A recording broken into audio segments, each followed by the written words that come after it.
सदगुरु कबीर साहब कहते हैं, जिसके पास में पूर्व जन्म के बहुत पाप होते हैं उस जीव का मन सत्संग में नहीं लगता है, उसका मन कुसंग में लगता है। क्योंकि जब कुसंग में वो रुचि लेगा तो उसकी बुद्धि बिगड़ेगी, बुद्धि बिगड़ेगी तो कर्म बिगड़ेंगे, कर्म बिगड़ेंगे तो भाग्य बिगड़ेगा, भाग्य बिगड़ेगा तो दुख मिलेगा, और दुख मिलेगा तो उसने जो पाप कर्म किया है उसका फल मिलेगा उसको। इसलिए पापी को सत्संग कभी रुचता नहीं है, और पुण्यवान आत्माएं सत्संग को दूर तक ढूंढती है। और यहाँ सैकड़ों गांवों से श्रोता है। धन्य है सुनोखर, धन्य है यहाँ के लोग, धन्य है ये सत्संग की कमेटी, धन्य है दानी लोग जिन्होंने इतना बड़ा आयोजन किया, जिसमें दसों हजार लोगों ने आकर के डुबकी लगा करके अपने जीवन की प्रसन्नता को प्राप्त किया है।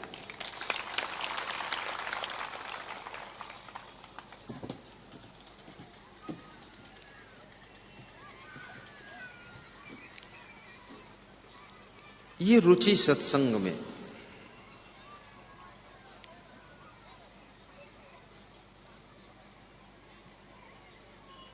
और कबीर साहब कहते हैं मृत्यु के पश्चात, हे अभागे इंसान, उस समय न भक्ति कर पाओगे, न कुछ दान पुण्य कर पाओगे, और न तो किसी की सेवा कर पाओगे। मनुष्य के शरीर की मुख्य रूप से 3 अवस्थाएं होती हैं, सामान्य रूप से 10 अवस्थाएं होती हैं। मुख्य रूप से बाल्यावस्था, युवावस्था और वृद्धावस्था है, और सामान्य रूप में फिर गर्भावस्था भी है, जन्मावस्था और पौगंडावस्था, बाल अवस्था, कुमार अवस्था, और फिर युवावस्था, फिर वृद्धावस्था, जर्जर अवस्था, फिर मरण अवस्था। ये अवस्था आती है। जो बाल अवस्था है, ये बालपन, ये बचपन, ये छोटी उम्र, ये बारी उम्र, ये बड़ी प्यारी उम्र है। बाल अवस्था ऐसे है जैसे कोमल मिट्टी होती है, और कोमल मिट्टी से कुंभकार चाहे घड़ा बना दे, कुल्हड़ बना दे, प्याली बना दे, मूर्ति बना दे, जो बना दे, जिस आकार में ढाल दे उस आकार में वो ढल जाता है। लेकिन वही मिट्टी जब कड़ी हो जाती है, कठोर हो जाती है, तो किसी आकार में ढलना नहीं चाहती है। युवावस्था ऐसे है जैसे कठोर मिट्टी की अवस्था है, और बुढ़ापा जर्जर अवस्था ऐसे है जैसे टूटी फूटी मिट्टी के टुकड़ों की अवस्था है। इसलिए बाल अवस्था में जो भी तुम सीख लोगे, समझ लोगे, ध्यान दोगे, पढ़ोगे, लिखोगे, समझोगे और संस्कार प्राप्त करोगे, वो संस्कार तुम्हारे जीवन भर तुमको प्रभावित करेंगे। इसलिए बाल अवस्था से ही सभी अवस्थाओं की व्यवस्था बनती है। इसलिए बाल अवस्था को संभल कर जीना चाहिए। जिनकी बाल अवस्था बिगड़ गई उनकी जवानी बिगड़ने में देर नहीं लगती है, और जिनकी जवानी बिगड़ गई उनका बुढ़ापा दुख में गिरने से देर नहीं लगती है, और जो बुढ़ापे में चूक गए उनकी मृत्यु भी डिस्टर्ब होती है। जो मरते समय चूक गए उनका अगला जन्म भी बिगड़ जाता है। इसलिए बाल अवस्था को संभालिए। गुरु जी के ज्ञान का मजा लीजिए, अब बचपन की बिगड़ी अपनी बना लीजिए। गुरु जी के ज्ञान का मजा लीजिए, बचपन की बिगड़ी अपनी बना लीजिए। बचपन की बिगड़ी अपनी हो,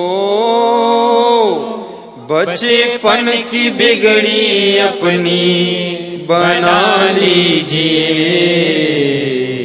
गुरु जी के ज्ञान का मजा लीजिए।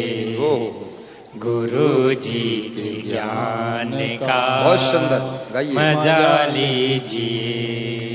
बचपन की बिगड़ी अपनी बना लीजिए, गुरु जी के ज्ञान का मजा लीजिए। बचपन अज्ञान दशा है, बालपन अनजान दशा है। बाल अवस्था, उस समय उतना ज्ञान नहीं होता है, गलती हो जाती है। तुलसीदास से गलती हुई थी, सूरदास से गलती हुई थी। बाल अवस्था की आंधी, और जब तक तुम्हें अज्ञान रहे तब तक समझ लो तुम्हारा बचपन ही है। और बचपन में भी ज्ञान हो जाए तो समझो तुम जवान हो चुके हो। और यदि बुढ़ापे में भी ज्ञान नहीं है तो शरीर जरूर बूढ़ा हो गया, बाल पक गए, लेकिन आपका जीवन बचकाना है। इसलिए याद रखना, धनवान भी बड़ा होता है, रिश्ते में जो बड़ा हो वो भी बड़ा होता है, उम्र में जो बड़ा है वो भी बड़ा होता है, पद में जो बड़ा है वो भी बड़ा होता है। लेकिन सब बड़ा में से वो बड़ा होता है जो ज्ञान में बड़ा होता है, वो सबसे बड़ा होता है। और ज्ञान में जो बड़ा होता है उसका आचरण बड़ा होता है, इसलिए वो सबसे बड़ा होता है। और जो सबसे बड़ा होता है उसके चरण छूने को मिल जाए तो अपना आचरण भी बदलना शुरू हो जाता है। उत्तर प्रदेश में एक डिस्ट्रिक्ट है जिसका नाम है सीतापुर जिला। मां सीता के नाम से उस जिले का नाम है। और उस सीतापुर जिले में एक तीर्थ है जिसका नाम है नैमिषारण्य तीर्थ। क्या नाम है? नैमिषारण्य तीर्थ। बड़ी अद्भुत बात है नैमिषारण्य तीर्थ की, जहां पर 88,000 ऋषि मुनियों ने तप किया था।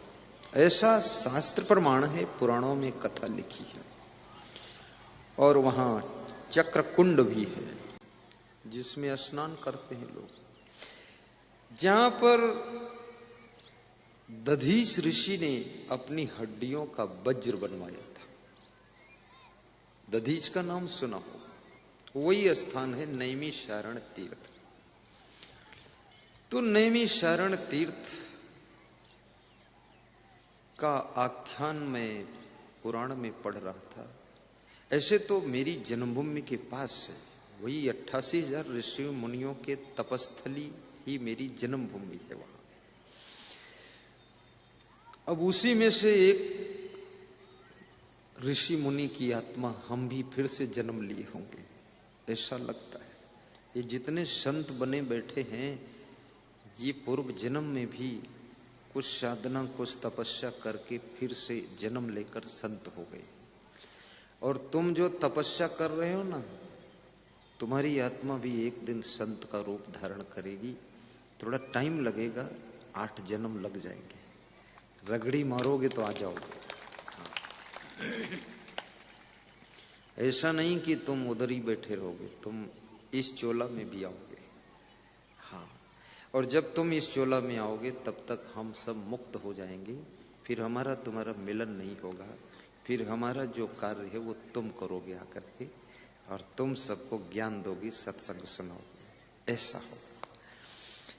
तो 88,000 ऋषि मुनियों की सभा चल रही थी, ज्ञान चर्चा का विचार विमर्श की गोष्ठी चल रही थी। और उस गोष्ठी में मुख्य श्रोता सौनक जी थे और मुख्य वक्ता सूत जी थे।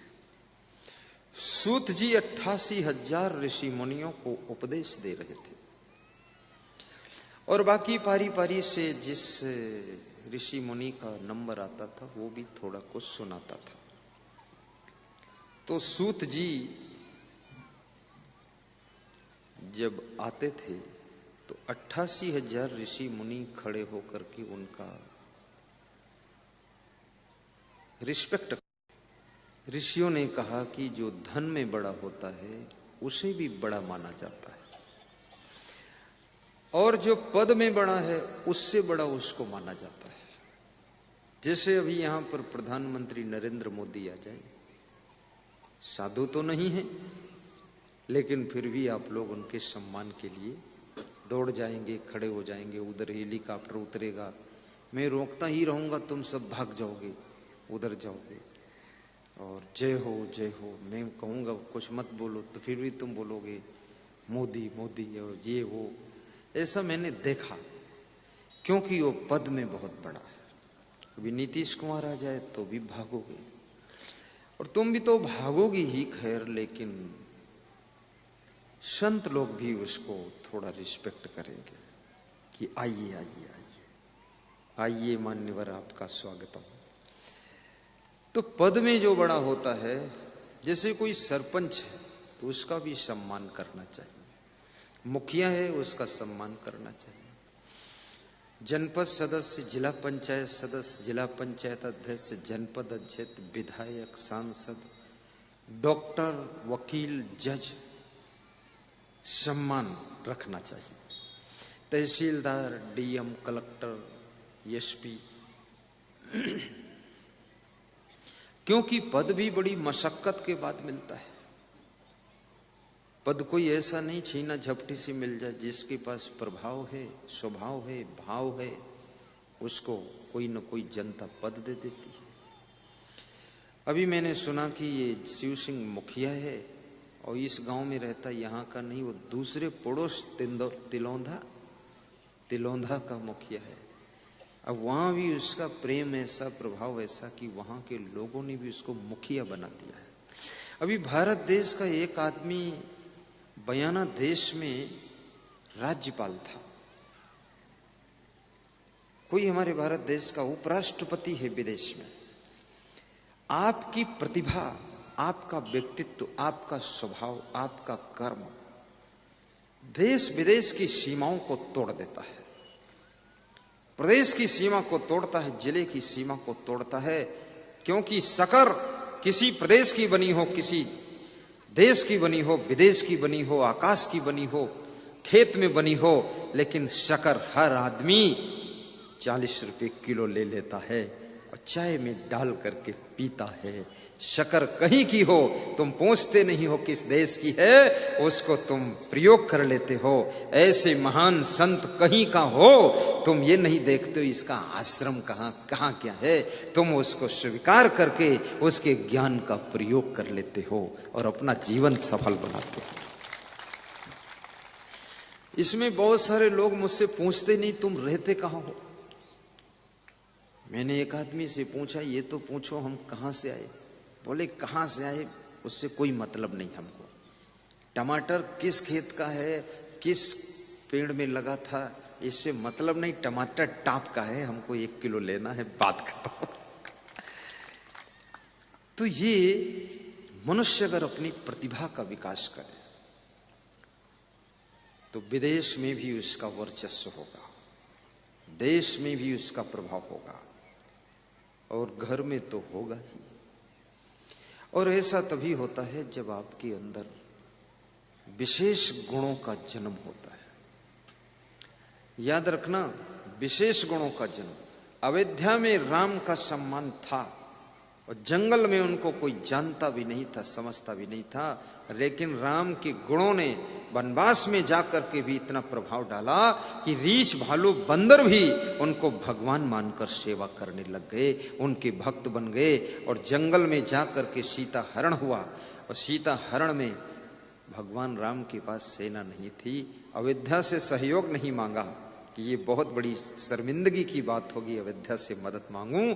अगर वनवास है तो वन के अंदर ही मेरी कोई आस है और वन में ही प्रयास है और वन में मेरा कोई खास है, मुझे इस बात पर पूर्ण विश्वास है। और वहीं पर सेना तैयार हुई और रावण जैसे बलशाली को जीत करके लंका पर विजय प्राप्त किया।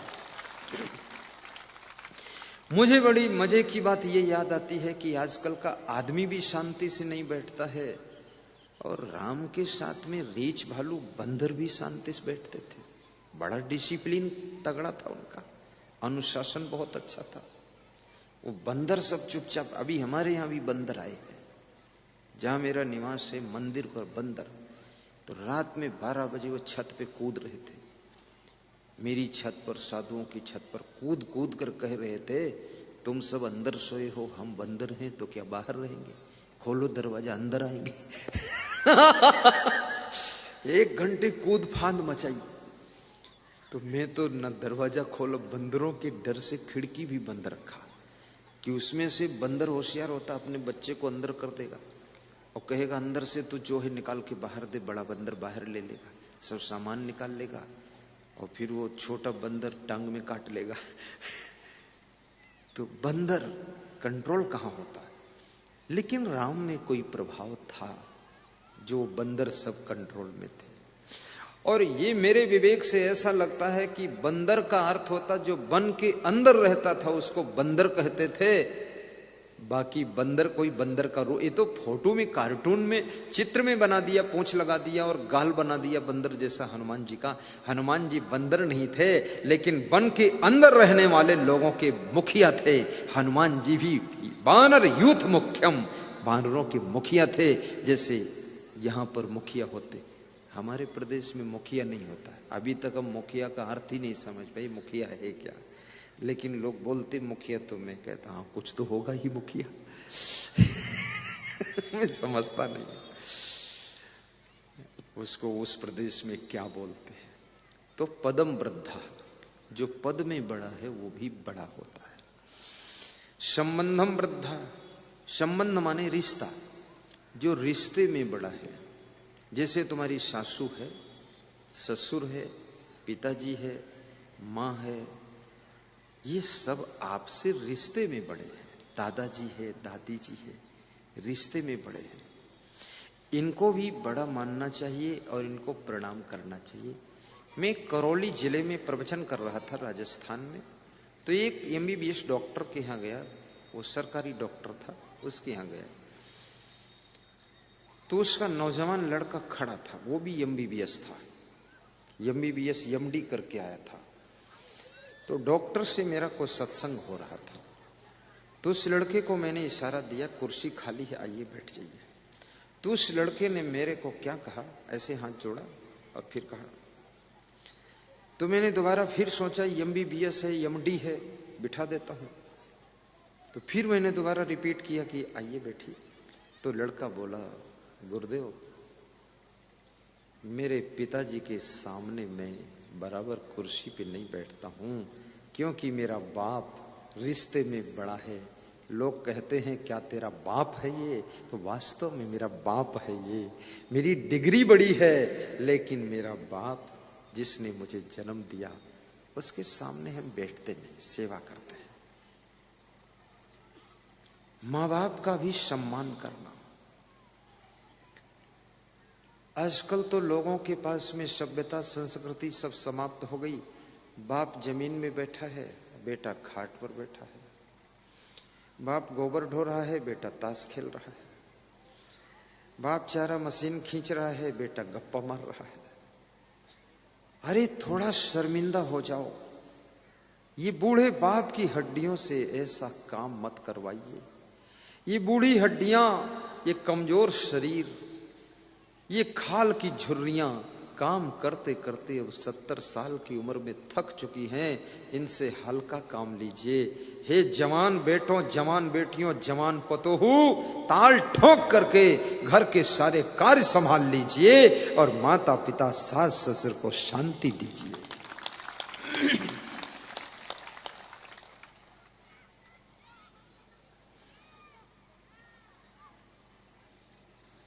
उस रोज क्या करना, एक गिलास दूध ले लेना, उसमें चावल डाल देना, थोड़ी शक्कर मिला करके भरपेट खा लेना। लेकिन घर में लड़ाई झगड़ा मत करना, पत्नी के ऊपर गुस्सा मत करना। थोड़ा संतोष की रोटियां भी खाया करो, संतोष का भात भी खा लिया करो और संतोष का दूध पी करके मुस्कुरा दिया करो। और एक शब्द याद कर लिया करो जो गुजरात में लोग कहा करते हैं, कसु ओंदो नहीं, जो आपके बिहार में कहते हैं कि कोई बात नहीं। तो कोई से परिवार में छोटी मोटी भूल चूक हो जाए तो ये कह दिया करो कोई बात नहीं और मुस्कुरा दिया करो, ताकि घर में कलह कलेश पैदा ना हो, कलह कलेश।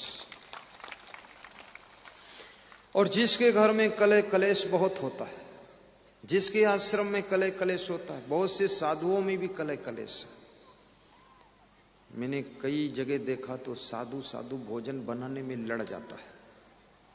कोई साधु देर में आ रहा, कोई नहीं आ रहा, कोई कुछ कर रहा, तो साधु नाराज होता है। जो 2 साधु बना रहा उसको गुस्सा आती कि खाने वाले 50 लोग बनाने आते नहीं, तो उसमें फिर थोड़ा खटपट होता है। ऐसा बचपन में देखा।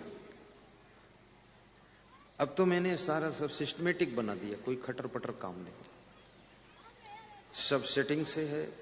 कौन रोटी बनाएगा, कौन चावल बनाएगा, सब पता है लोगों को। और ऐसे प्यारे संत हमको मिले, मैं तो सोचता हूं कि ये बड़े दिव्य आत्माएं, महान आत्माएं हमारे भाग्य में थी, इसलिए मिल गई। आज एक संत मेरे पास में आया तो बोला, आज मैंने गुरुदेव दाल चावल सब्जी बनाया है। मैंने कहा तुम्हें आता है? बोले आता तो नहीं है पर आज बनाता हूं तो आ ही जाएगा। हमने कहा तुम छोटे हो? बोले कुछ नहीं गुरुदेव, कल भी मैंने बनाया था, आपको बताया नहीं था, आज भी बनाया हूं।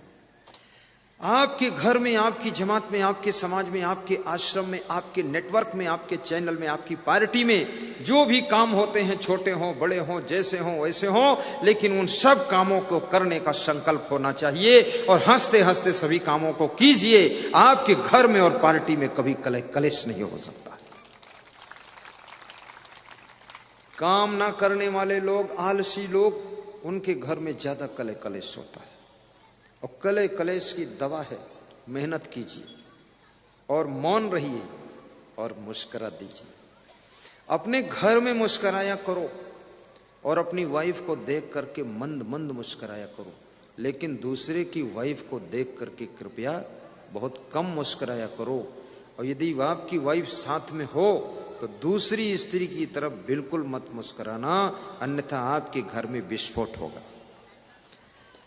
आपकी वाइफ को डाउट हो जाएगा कि ये चंदूलाल उधर क्यों हंसा, हंसा है यानी फंसा है, तो घर में तांडव खड़ा हो जाएगा। इसलिए थोड़ा ये भी सावधानी रखना। अपनी बूढ़ी मां के पास में बैठ करके खुश होकर के बातें कीजिए और अपने बच्चों के लिए थोड़ा समय दीजिए। आपके बच्चे आपके प्रेम के भी भूखे हैं। आपकी पत्नी आपके पास बैठ करके मीठी मीठी बातें करने के लिए भूखी है, उसको थोड़ा समय दीजिए। और पतियों को बड़ा भ्रम है कि रात दिन में भागता रहूं, दौड़ता रहूं, घुड़दौड़ में लगा रहूं और खूब धन कमा दूं और पत्नी को खुश कर दूंगा। पत्नी तुम्हारे घुड़दौड़ से खुश नहीं होगी, अंधी दौड़ से खुश नहीं होगी, भगदड़ से खुश नहीं होगी। पत्नी तब खुश होगी जब उसके पास आधा घंटे बैठ करके मीठी मीठी बातें कर लोगे, तब वो खुश हो जाएगी। इस बात को ध्यान रखना। ये मनुष्य एक ऐसा प्राणी है बिना प्रेम के खुश नहीं होता है, और प्रेम इसको मिल जाए तो साधारण साड़ी, साधारण पैंट शर्ट पहन करके भी ये खुश हो जाता है। इसलिए कपड़े भले महंगे हो ना हो, लेकिन आपका प्रेम सभी को मिलना चाहिए। जोर से ताली बजाया करो।